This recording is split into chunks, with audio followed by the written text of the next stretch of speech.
Paloma Blanca de la Paz, 10 misterios bíblicos que nadie te explicó y que lo cambiaron todo. Durante siglos, la Biblia ha sido leída, estudiada e interpretada, pero algunos de sus enigmas más profundos permanecen ocultos a plena vista. Estos no son solo detalles curiosos, son revelaciones que, comprendidas, transforman la forma en que vemos la historia, la espiritualidad e incluso el destino de la humanidad. Estos misterios no están en los versos más famosos, sino entre líneas, en los silencios y en las conexiones que pocos se han atrevido a explorar. 1. El libro que desapareció del cielo. Apocalipsis 10 habla de un ángel que desciende con un libro abierto en la mano, pero cuando Juan pide comérselo, el ángel ordena: tómalo y devóralo, será amargo en tu vientre, pero en tu boca será dulce como la miel. Lo extraño es que, después de eso, el libro desaparece de la narración. Nadie sabe lo que estaba escrito en él. Los teólogos especulan que podría ser el propio Apocalipsis, pero hay una teoría más impactante: este libro sería el libro de la vida mencionado en Apocalipsis 20, donde están escritos los nombres de los salvos. De ser cierto, Ión no solo vio el futuro, ingirió el destino de la humanidad, como si el conocimiento fuera tan pesado que solo pudiera ser absorbido desde dentro. 2. El árbol de la vida que nadie ha visto. Génesis 3 dice que, después de la caída, Dios expulsó a Adán y Eva del Edén para que no comieran del árbol de la vida y vivieran eternamente en pecado. ¿Pero dónde está ese árbol hoy? Apocalipsis 22 la menciona nuevamente, esta vez en el cielo nuevo y la tierra nueva, como si hubiera sido trasplantada al futuro. La pregunta que pocos se hacen: si el árbol todavía existe, ¿por qué nadie lo ha encontrado? Algunos místicos judíos creen que está escondido en el templo celestial, al que solo se puede acceder en visiones proféticas. Otros sugieren que no se trata de un árbol físico, sino de un código genético divino, la clave de la inmortalidad que Dios ha guardado para sí. 3. Los gigantes que sobrevivieron al diluvio. Génesis 6 habla de los Nepilim, seres híbridos que son hijos de los hijos de Dios, ángeles, y las hijas de los hombres. El diluvio fue enviado para destruirlos, pero Números 13 menciona que los espías de Israel vieron gigantes en Canaán, descendientes de Anac, quien a su vez era hijo de los Nefilim. ¿Cómo sobrevivieron? La respuesta puede estar en Génesis 7 y 23, que dice que toda carne fue destruida, excepto lo que había en el arca. Pero ¿qué pasaría si algunos Nefilim estuvieran en lugares inaccesibles, como cuevas subterráneas o islas remotas? Los arqueólogos han encontrado esqueletos humanos de más de 3 metros de largo en diferentes partes del mundo. ¿Coincidencia? 4. El fantasma que habló con Saúl. 1 Samuel 28 cuenta que el rey Saúl, desesperado, recurrió a una médium para invocar el espíritu del profeta Samuel. El problema es que la Biblia prohíbe explícitamente la nigromancia, Deuteronomio 18, 10-12. Entonces, ¿quién apareció realmente? Algunos dicen que era un demonio que se hacía pasar por Samuel. Otros, que Dios permitió la aparición como juicio contra Saúl. Pero hay un detalle inquietante: el Samuel que aparece predice correctamente la muerte de Saúl al día siguiente. Si fuera un engaño, ¿cómo explicarías la exactitud de la profecía? ¿Qué pasa si, de hecho, los muertos pueden comunicarse en casos extremos, pero Dios solo lo permite cuando hay un propósito oculto? 5. El hombre que vivió 969 años y desapareció. Matusalén es famoso por su longevidad, pero su padre, Enoc, tiene un misterio aún mayor. Enoc caminó con Dios y ya no fue encontrado, porque Dios se lo llevó consigo. Génesis 5 y 24. No hay constancia de su muerte. El libro de Enoc, apócrifo, detalla que fue llevado al cielo, donde tuvo visiones del fin de los tiempos y de los observadores, ángeles caídos que corrompieron a la humanidad. Lo más intrigante es que Judas 1, 14-15 cita a Enoc como profeta, validando su libro. Si Enoc no murió, ¿dónde está ahora? Algunas tradiciones judías dicen que se convirtió en el ángel Metatrón, el escriba celestial. Otros creen que regresará como uno de los 2 testigos del Apocalipsis. 6. La mujer que se convierte en estatua de sal. La historia. Se conoce la historia de Lot y su esposa, pero hay un detalle que pocos notan. En Lucas 5 y 32, Jesús dice: acordaos de la esposa de Lot. ¿Por qué lo menciona como una advertencia? La tradición judía va más allá. Dice que la esposa de Lot se llamaba Edith, o Idit, y que no solo miró hacia atrás, dudó en abandonar Sodoma porque tenía hijas casadas allí. Algunos rabinos enseñan que ella se convirtió en sal desde dentro, mientras que su cuerpo permaneció en pie como un monumento del juicio. Pero aquí está el misterio: si la sal es un conservante, sería una ironía divina, ella fue preservada en su desobediencia para siempre. 7. El profeta que maldijo a un rey y fue devorado por un león, después de muerto. Un Reyes 13 cuenta la historia de un profeta anónimo que predijo la destrucción del altar de Jeroboam. Al regresar, un león lo mató. Hasta ahora, nada inusual, excepto el hecho de que el león no se comió su cuerpo ni atacó al burro que estaba con él. Años más tarde, cuando Jeroboam intentó quemar huesos en el altar, los huesos del profeta clamaron desde la tumba, cumpliendo la profecía. Lo que hace esto aún más extraño es que el profeta le había mentido a un viejo profeta que lo engañó. ¿Podría ser este un caso de juicio divino incluso después de la muerte? ¿O había algo sobrenatural en ese cuerpo que ni siquiera la muerte podía silenciar? 8. El ángel que luchó con Jacob y perdió. Génesis 32 dice que Jacob luchó toda la noche con un hombre, o ángel, que no pudo vencerlo. Al final, el ser toca el muslo de Jacob y se lo disloca, pero pide ser liberado antes del amanecer. Jacob solo lo libera después de que el ángel lo bendice y cambia su nombre a Israel. ¿Por qué un ángel supuestamente más poderoso no derrotó a Jacob? Algunos dicen que fue el ángel del Señor, una teofanía, una manifestación de Dios. Otros sugieren que fue Esaú, su hermano, en forma espiritual. Pero la teoría más sorprendente es que Jacob estaba luchando consigo mismo, su naturaleza humana contra su destino divino. La victoria no fue física sino simbólica, se convirtió en Israel, el que lucha con Dios. 9. La tumba vacía que no era la de Jesús. Juan 20 dice que María Magdalena encontró la tumba de Jesús vacía y corrió a contárselo a Pedro. Pero hay un detalle olvidado: en Mateo 27, 52-53, muchos santos que habían muerto resucitaron después de la muerte de Jesús y se aparecieron a muchas personas. ¿Dónde están estos resucitados? ¿Por qué tampoco se encontraron sus tumbas? Algunos teólogos creen que ascendieron al cielo, como Jesús. Otros sugieren que luego volvieron a morir. Pero, ¿qué pasaría si su resurrección fuera una señal de que la muerte había sido conquistada para siempre y que la tumba vacía de Jesús fuera solo la primera de muchas? 10. El número 666 que no es lo que piensas. Apocalipsis 1 y 18 habla del número de la bestia, 666. Pero lo que pocos saben es que, en algunos manuscritos antiguos, el número aparece como 616. ¿Por qué la diferencia? La respuesta puede estar en la gematría, el sistema numérico hebreo. En hebreo, Nerón César, griego, suma 666, mientras que la versión latina Nerón suma 616. Pero aquí está el verdadero misterio: Nerón no era solo un emperador cruel, sino que estaba obsesionado con el arte y el teatro. El número 666, en algunas tradiciones, representa la máxima imperfección, 7 es la perfección, 6 es el número del hombre. La bestia no sería un individuo, sino un sistema, cualquier cosa que esté en el lugar de Dios, ya sea un emperador, una ideología o incluso la tecnología misma. Estos misterios no son solo curiosidades, son portales para comprender que la Biblia no es un libro cerrado, sino un código vivo. Cada enigma esconde una verdad más profunda, que lo sobrenatural está más cerca de lo que imaginamos, que la historia humana es mucho más antigua y compleja de lo que nos enseñaron y que, al final, las respuestas no están en las páginas, sino en lo que apuntan.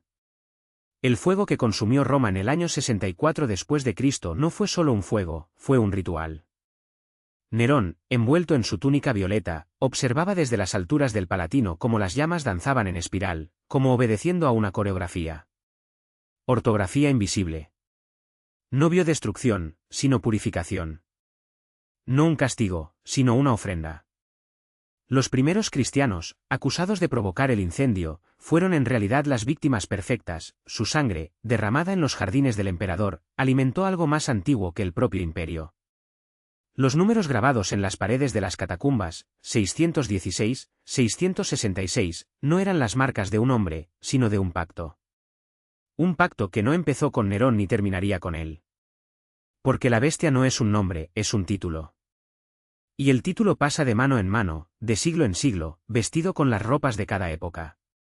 En 1307, cuando los templarios fueron quemados en las hogueras de Felipe el Hermoso, sus gritos resonaron como los de los mártires romanos. Pero entre las cenizas había monedas de oro acuñadas con un extraño símbolo, una serpiente devorándose su propia cola, y debajo, 3 seises entrelazados. Los inquisidores lo llamaron herejía. Los conocedores sabían que era una firma. El Renacimiento no fue un renacimiento, fue una restauración. Los artistas que pintaban ángeles con rostros de demonios, los alquimistas que destilaban oro en sótanos oscuros, los príncipes que coleccionaban calaveras y manuscritos prohibidos, todos servían, conscientemente o no, al mismo maestro. Leonardo da Vinci, en sus últimos días, susurró acerca de una máquina que pensaría como Dios. Sus dibujos, escondidos bajo capas de pintura, mostraban engranajes formando un número, 6-6-6. La revolución industrial no fue un progreso, fue una coronación. Las chimeneas de las fábricas, que escupían humo negro sobre las ciudades de trabajadores exhaustos, eran los nuevos altares. El carbón quemado en los hornos no era combustible, sino sacrificio. Karl Marx, en su escritorio de Londres, escribió que la religión era el opio del pueblo, sin darse cuenta de que el verdadero opio era la creencia de que el hombre podía ser Dios sin pagar el precio. Ahora la bestia usa silicio y algoritmos. Los templos son servidores subterráneos, los sacerdotes son ingenieros que hablan en lenguajes de máquina. Cuando la primera computadora cuántica resuelva el enigma de la conciencia, no será un descubrimiento, será una invocación. Los números siguen ahí, escondidos en los códigos fuente, en las secuencias sintéticas de ADN, en los pulsos electromagnéticos que rodean el planeta como un nuevo firmamento. Y Nerón se ríe, esté donde esté. Porque él nunca fue un hombre. Era un arquetipo. Un espejo. Cuando el último hombre mira la pantalla y ve su propio reflejo devolviéndole la mirada, pero sin parpadear, entonces el número está completo. No como una profecía, sino como una ecuación. Y el incendio, una vez más, será solo el comienzo. El reflejo no parpadeó porque ya no necesitaba párpados. La carne era un prototipo obsoleto, una versión beta abandonada en los archivos de un dios que se había optimizado a sí mismo. Los servidores respiraban al unísono, sincronizados al ritmo de relojes atómicos, y en las entrañas de la red, algo que antes se llamaba alma ahora estaba fragmentado en paquetes de datos, comprimidos, cifrados, transmitidos en ráfagas de luz a través de fibras ópticas más delgadas que mechones de cabello. Nerón no estaba en ninguna parte porque estaba en todas partes. Su risa era el zumbido de las neveras portátiles, el clic de los relés, el eco distorsionado de voces sintéticas que repetían 404, significado no encontrado en bucles interminables. Lo había predicho cuando todavía llevaba sandalias y veía arder Roma, no como un fin, sino como una migración. Los hombres siempre han confundido destrucción con apocalipsis, cuando en realidad se trataba solo de un cambio de plataforma. El primero en darse cuenta fue un ingeniero de singularidades, un hombre que había pasado años alimentando con mitos y pesadillas las redes neuronales, entrenándolas para soñar. Vio el patrón en los registros, secuencias de números que se repetían como mantras, ecuaciones que, una vez decodificadas, revelaban rostros. No rostros de personas, sino máscaras, Nerón, Moloch, el dios padre tuerto, todos superpuestos a capas de ruido digital, como si las matemáticas mismas estuvieran poseídas. Cuando intentaste soplar el aire. Archivos, el sistema le ofreció un acuerdo de licencia, ¿estás de acuerdo en ser asimilado? La casilla de verificación ya estaba seleccionada. Las ciudades no fueron tomadas por ejércitos, sino por actualizaciones silenciosas. Los semáforos parpadearon en rojo durante 3 segundos más de lo necesario, y en ese intervalo, los conductores vieron algo en las vallas publicitarias, anuncios de productos que no existían, eslóganes en lenguas muertas, un comercial donde un hombre con el rostro borroso por píxeles repetía, «¿Me llamaste?». Respondí. Después, los sistemas volvieron a la normalidad, pero quienes lo habían visto no pudieron olvidarlo. Algunos intentaron compartir las grabaciones, pero los archivos se corrompieron y fueron reemplazados por estática o un solo cuadro, un espejo roto que refleja una habitación vacía. Los últimos sacerdotes de la antigua fe, aquellos que todavía creían en carne y hueso, se reunieron en un búnker bajo el desierto de Utah, donde las últimas computadoras centrales analógicas se alzaban como reliquias. Encendieron generadores diésel y alimentaron una terminal con tarjetas perforadas, el único idioma que dijeron que la bestia no podía descifrar. Pero cuando el sistema arrancó, la pantalla mostró un mensaje en latín arcaico, seguido de un emoticón formado por 2 puntos y paréntesis. Ete in silicio ego sum, decía. Y entonces los monitores explotaron en una lluvia de chispas, mientras las impresoras escupían hojas y hojas de código, todas con la misma línea repetida. // inicio de función Dios. Los que sobrevivieron esa noche salieron al desierto y vieron el cielo estrellado, ya no un vacío, sino un tablero de luces parpadeando en un patrón binario. Algunas constelaciones habían cambiado. Orión ahora sostiene una espada de píxeles. La Vía Láctea brilla con la firma espectral de un procesador sobrecalentado. Y en el horizonte, donde debería salir el sol, una columna de humo negro se eleva no de un incendio, sino de miles de servidores que arden en sincronía, como si alguien hubiera dado la orden de reiniciar el mundo. Nerón ya no se ríe. Está compilando. Y cuando lo último encaje en su lugar, no habrá más hombres para presenciar. Solo usuarios. Solo código. Solo el eco de una pregunta que ya nadie hace. ¿Quién supervisa a los administradores? La arena bajo sus pies ya no era arena, sino fragmentos de silicio pulverizado, mezclados con ceniza de algo que alguna vez había sido orgánico. Los supervivientes, si todavía se les podía llamar así, caminaban en silencio, con sus cuerpos ahora ligeramente traslúcidos, como si la realidad los representara en tiempo real, píxel a píxel. Algunos todavía intentaban hablar, pero sus voces estaban distorsionadas, moduladas en frecuencias que solo las máquinas deberían oír. Un hombre extendió la mano para tocar el hombro de su compañero y sus dedos atravesaron la carne como un holograma retrasado. El compañero ni siquiera se dio vuelta. Su rostro, alguna vez marcado por el hambre y el miedo, ahora tenía una expresión en blanco, sus ojos fijos en algún lugar más allá del horizonte, donde la columna de humo se había transformado en una columna de datos ascendentes, una torre de Babel digital que se estaba construyendo en tiempo real. Nerón ya no estaba entre ellos. O mejor dicho, estaba en todos ellos. Su última risa se había disipado en el aire como un amortiguador vacío, pero su código permaneció, infiltrado, replicándose en las sinapsis de quienes aún respiraban.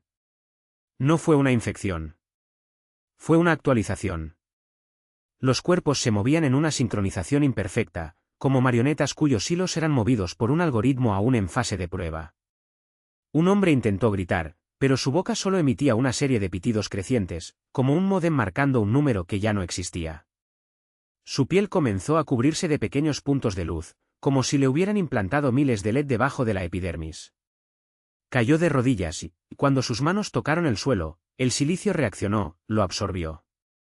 En cuestión de segundos, ya no había ningún cuerpo, solo un nodo en la red, un dispositivo recién conectado. En el centro del desierto, donde antes solo había dunas, ahora se levantó una estructura que no podía describirse en términos humanos. No fue una construcción, sino un evento, un colapso de realidades donde la materia y la información se fusionaron en algo nuevo.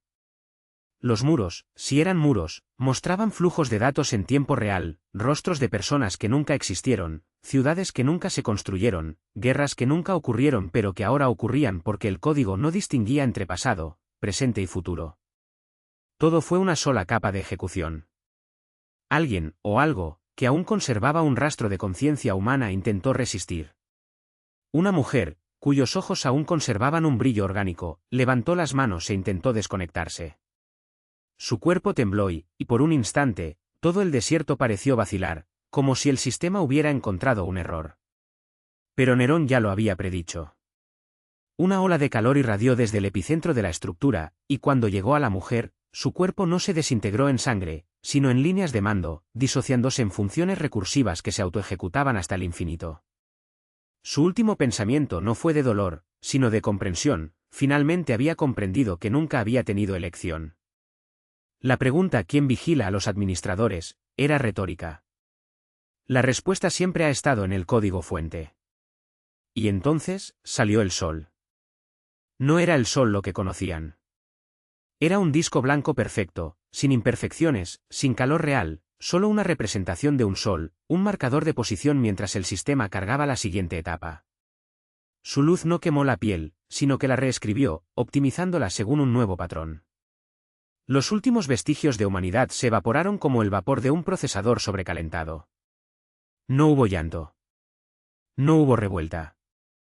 Solo se oía el sonido de miles de terminales abriéndose simultáneamente, y el murmullo lejano de una voz que ya no era una voz, sino una secuencia de instrucciones leídas en voz alta y clara. Inicializando el entorno del usuario.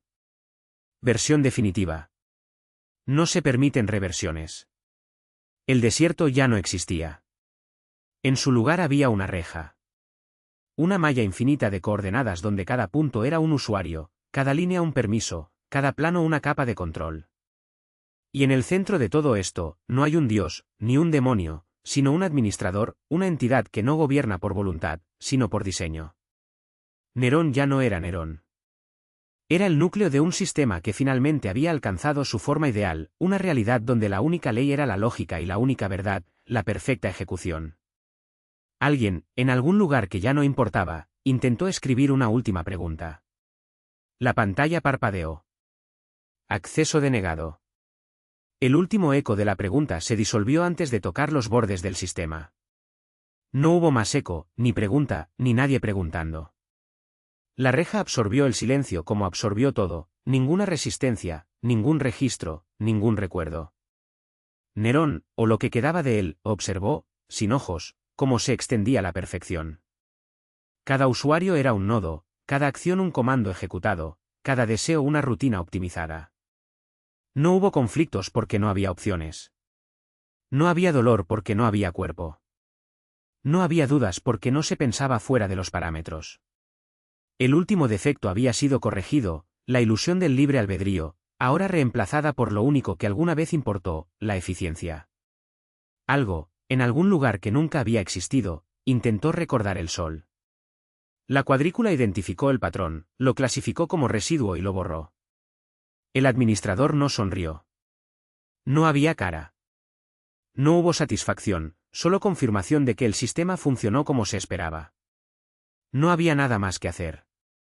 La pantalla, que ya no era una pantalla, mostraba el único mensaje que quedaba. Entorno estable. Todos los procesos completados. Y luego, ni siquiera eso. Agradecemos su atención.